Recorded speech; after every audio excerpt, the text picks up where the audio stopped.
Hey Chris, looking at your overall swing here, what we've got to do is the overall swing is too steep, too vertical.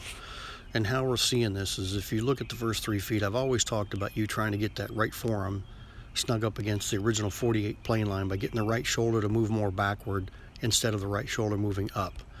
And that puts it just a little bit vertical at the start, but we can begin to see it now. Look how the shaft begins to rise above the original plane line. And when you get to the top of the swing, you're sitting at about 53 degrees. That left forearm should be at 48. It should match the original shaft angle. So you're 5 degrees more vertical here. And when I was looking at the overall swing motion, I don't have the line there now, but your vertical with your hands going from address to the top was 71. So if you take the 71 plus the 29 shoulders, you're looking at 100. So you're 10 up there. And as you subtract the 71 minus 29, you're looking at 42-ish. So you're about 6 degrees off from the original 48, and your forearm is 5 degrees more vertical. So see how that works.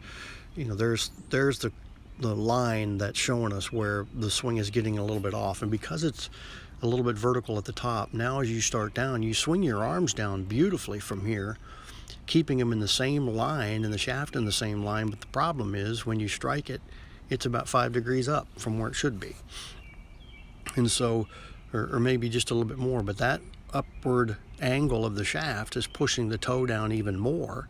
And so there's where those blocks that you feel come into play. And that's why you were talking about yesterday, trying to take the backswing more closed with the face to make up for that, when in fact it's open because the swing is too vertical. So vertical swingers tend to open the face, flat swingers tend to close it. So we need more horizontal motion to get your swing back to square. So that's really where it's going to work into play, is from the beginning we've got to have a little bit more shoulder turn to start this golf swing off, so that when we get to 3 feet in the backswing, as you're coming away, right here, the club is right opposite of your hands. The right forearm is tucked up against that 48 line, and the club face is perfectly square. That enough turn motion there will pull you into putting the shoulders at about 25.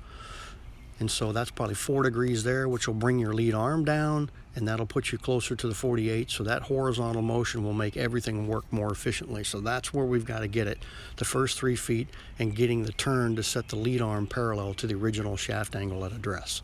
So let me know if you have any thoughts on that, but that's where we've got to move this to make it more efficient.